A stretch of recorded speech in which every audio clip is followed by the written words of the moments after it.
এই রাশিটাকে এই রাশি দ্বারা কি করতে হবে? গুণ করতে হবে। আচ্ছা, প্রথম যে রাশিটা আছে, মনোযোগ দাও। প্রথমে মেন কথা হলো এখানে রাশি আছে দুইটা। রাশি আছে কয়টা? এই প্রথম রাশিকে দ্বিতীয় রাশি দ্বারা গুণ করতে হবে। আচ্ছা, দ্বিতীয় রাশিতে কয়টা পদ রয়েছে? একটা পদ। দ্বিতীয় রাশিতে কয়টা পদ? একটা পদ রয়েছে। আর প্রথম রাশিতে কয়টা পদ রয়েছে? একটা, দুইটা, তিনটা। কয়টা পদ রয়েছে? তিনটা পদ রয়েছে। ষষ্ঠ শ্রেণীতে যদি তোমরা ভালো মতো শিখে থাকো তাহলে তোমরা রাশি কাকে বলে এবং রাশি থেকে পদ কিভাবে আলাদা করতে হয় তোমরা সেটা ভালো মতোই শিখেছো, রাইট? তাহলে এখানে প্রথম রাশিতে একাধিক পদ রয়েছে আর দ্বিতীয় রাশিতে একটা পদ রয়েছে। এটাকে আমরা দুই ভাবে গুণ করা শিখবো। কয় ভাবে? দুই ভাবে। একটা হইতেছে উপরে এবং নিচে সাজিয়ে, আর একটা হচ্ছে লম্বা লম্বি সাজিয়ে। দুই ভাবেই আমাদেরকে গুণ করা শিখতে হবে। প্রথমে আমরা উপরে এবং নিচে সাজিয়ে গুণ করি। দেখো, আমরা লিখি এখানে প্রথম রাশিটাকে আমরা উপরে লিখি, তাহলে কি লিখবো? 15x³ y³ প্লাস, তারপরে কি আছে? 12x³ y² মাইনাস, আবার কি আছে? 12x⁵ y³। এখন এই যে রাশি, দ্বিতীয় রাশিটাকে আমরা কি করব? নিচে লিখবো। কি লিখবো এটা? 3x² y²। যদি এর আগে তোমরা যারা যারা ক্লাস করো নাই তারাও যদি মনোযোগ সহকারে দেখো তোমাদের অঙ্ক হয়ে যাবে, ঠিক আছে? এখানেই শেখা হয়ে যাবে। তো গুণ অঙ্ক করার প্রথম নিয়ম কি?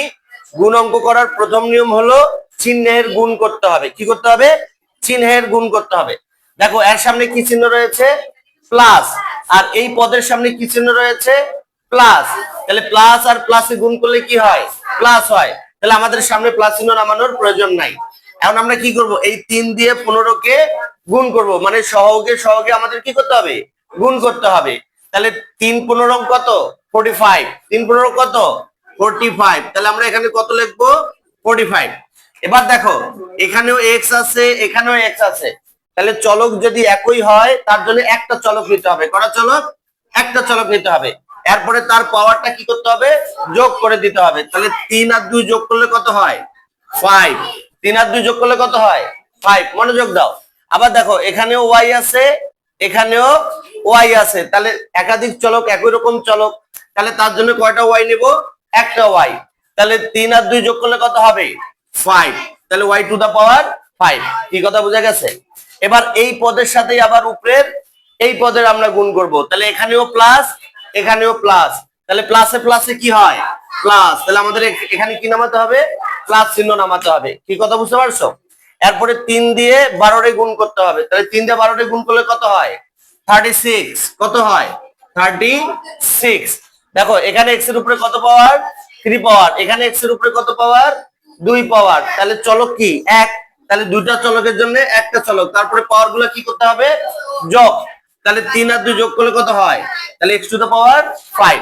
এখানেও y আছে, এখানেও y আছে। তাহলে একই রকম চলক, তাহলে একটা y। এর উপরে 2 পাওয়ার, এর উপরে কত পাওয়ার? 2 পাওয়ার। তাহলে কত হবে? 2 আর 2 যোগ করলে 4। অনেকে আবার 2 দুগুণা 4 বলে। 2 দুগুণা 4 বলতে গিয়া অভ্যাস হয়ে যায়, পরে আবার এরকম বলে দেয় যে 3 দুগুণা 6। তাহলে কি ভুল হবে কিনা? তাহলে তো ভুল হবে। পাওয়ারটা কি করতে হবে? যোগ করতে হবে। তাহলে 2 আর 2 পাওয়ার যোগ করলে কত পাওয়ার হয়? 4 পাওয়ার। আবার এই পদের সাথে আবার নিচের এই একটা পদের কি করতে হবে? হ্যাঁ, গুণ করতে হবে। গুণ করতে গেলে তার চিহ্নের আগে গুণ করতে হবে। কি করতে হবে? তাহলে এখানে মাইনাস, এখানে প্লাস, এখানে প্লাস, এখানে মাইনাস। চিহ্ন যদি আলাদা আলাদা হয় তাহলে কি হয়? মাইনাস। চিহ্ন যদি আলাদা আলাদা কি হয়? মাইনাস হয়। তাহলে আমরা এখানে কি লিখবো? মাইনাস। আবার 3 12 কত? 36। কত হবে? 36। এবার এখানে এক্স আছে, এখানেও এক্স আছে। চলক একই। তাহলে দুটার জন্য কটা নেব? একটা। এখানে কত পাওয়ার? 2 পাওয়ার। এখানে কত পাওয়ার? 5। তাহলে যোগ করলে কত হয়? 7। কত হয়? 7। আবার এখানে y², এখানে y³। এটা বুঝতেই পারতেছো, y⁵। কি কথা বুঝতে পারছো? এটা হলো উপরে এবং নিচে সাজিয়ে গুণ। এবার হচ্ছে লম্বা লম্বি গুণ শিখতে হবে। কি শিখতে হবে? লম্বা লম্বি গুণ শিখতে হবে। যেমন ধরো এইটাই আমরা লিখবো কি?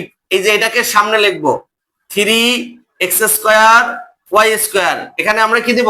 ব্র্যাকেট। ব্র্যাকেট দিয়ে তোমরা যদি চাও এখানে এরকম একটা ফোঁটা চিহ্ন দিতেও পারো, নাও দিতে পারো। ব্র্যাকেট হইলেই বোঝা যাবে যে এখানে গুণ চিহ্ন রয়েছে, ঠিক আছে। এখন এটা আবার লিখতে হবে 15x³ y³ plus 12x³ y² minus আবার 12x⁵ y³। কি কথা বুঝতে পারছো? একই নিয়ম। আবার এটা দিয়ে এটাকে গুণ, এটা দিয়ে এটাকে গুণ, আবার এটা দিয়ে এটাকে গুণ, এটা সহজ। কিন্তু এর পরবর্তীতে যে অঙ্কটা করাবো সেটা একটু কঠিন হবে। কিরকম? যেমন এখানে প্রথম রাশিতে কয়টা পদ রয়েছে? 3টা পদ। আবার দ্বিতীয় রাশিতে যদি 2 এর অধিক পদ হয় তখন একটু অঙ্কটা আবার কঠিন তো বলতে কিছু না আর কি, আস্তে ধীরে বুঝে বুঝে করতে হবে, তাহলে ভুল হবে না। কিন্তু প্রথম রাশির একাধিক পদকে দ্বিতীয় রাশির একাধিক পদ দ্বারা যদি লম্বালম্বি সাজিয়ে গুণ করতে চাও তাহলে কিন্তু একটু ব্রেনটা ঠান্ডা রেখে করতে হবে, সেটা আমি নেক্সট ক্লাসে শিখাই দেবো, ঠিক আছে। তাহলে এখন এটা দিয়ে যদি আমরা এটাকে গুণ করি তাহলে অবশ্যই ওই তার চিহ্নটা গুণ করতে হবে। কি করতে হবে? এটার সামনে প্লাস, এটার সামনে প্লাস, তাহলে প্লাসে প্লাসে প্লাস, সামনে প্লাস চিহ্ন নামানোর প্রয়োজন নাই। তাহলে 3×15 কত? 45। ওই যে x এর উপরে 3 পাওয়ার, x এর উপরে 2 পাওয়ার, তাহলে কত হয়? x⁵। আবার এখানেও হলো y⁵। একই তো হবে, আলাদা তো আর হবে না। আবার এই যে এটা দিয়ে এটাকে গুণ করতে হবে, তাহলে প্লাসে প্লাসে কই প্লাস, তাহলে 3×12 36। x এর উপরে 2 পাওয়ার, x এর উপরে 3 পাওয়ার, তাহলে x এর উপরে কত পাওয়ার? 5 পাওয়ার। y, তাহলে এখানে কি y এর উপরে 4 পাওয়ার যোগ করতে হবে। আবার প্লাস আর মাইনাস গুণ করলে কত হবে? মাইনাস। 3 কত? 36 36। এবার এখানে x এর উপরে কত? 2, এখানে x এর উপরে কত? 5, তাহলে কত হবে? x এর উপরে 7, y এর উপরে 2, y এর উপরে 3, তাহলে কত হবে? y⁵। কি বুঝছো না বুঝো নাই?